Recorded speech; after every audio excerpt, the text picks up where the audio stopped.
Donald Trump says Russian leader Vladimir Putin warned him that he would seek revenge for Ukraine's stunning drone attack on Moscow's bomber fleet across military installations, adding that the Russian leader was not ready for any immediate peace.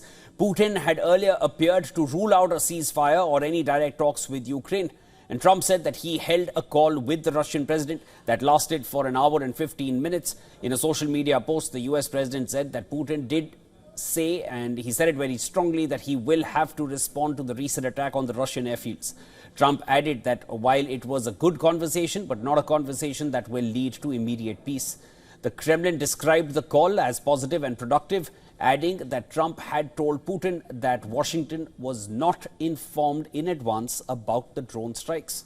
Just ahead of the call, Putin had ruled out any comprehensive ceasefire with Ukraine.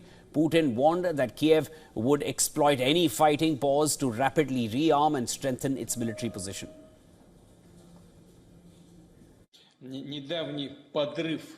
They are asking for a summit meeting. But how can such meetings be held in these conditions? What is there to talk about? How can we negotiate with those who rely on terror? Putin exploded over the weekend attacks on Russian border infrastructure, including a bridge strike that derailed a train and killed 7 people. The Russian president accused Ukraine of orchestrating these terrorist operations, specifically to thwart the negotiation process. Putin's call with Trump appeared to be part of a diplomatic offensive, with the Russian leader also speaking with Pope Leo.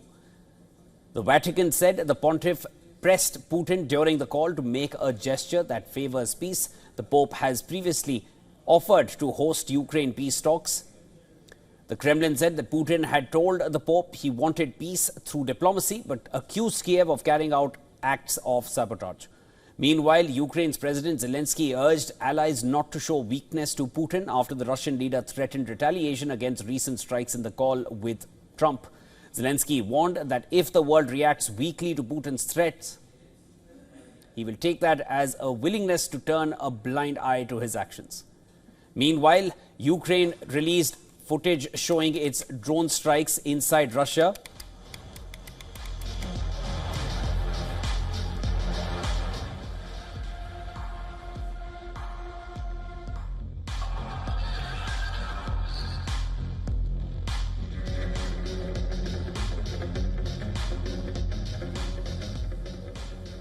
The footage from the Ukrainian Defense Ministry shows how the drones, they zoomed in on the targets.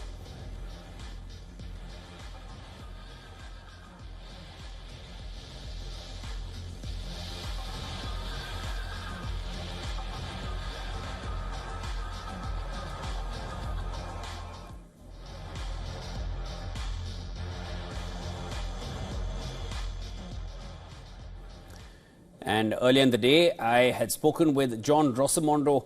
He is the president of Viking Research Associates, a geostrategist and an expert on national security. Here's what he felt about the call between Trump and Putin. Well, all I have to say is at least President Trump and Vladimir Putin are talking, because maybe that can allow cooler heads to prevail. The one thing about intelligence operations, especially with like the CIA, is it's all stovepipes. There's a lot of things that goes on that never makes its way to the president's knowledge.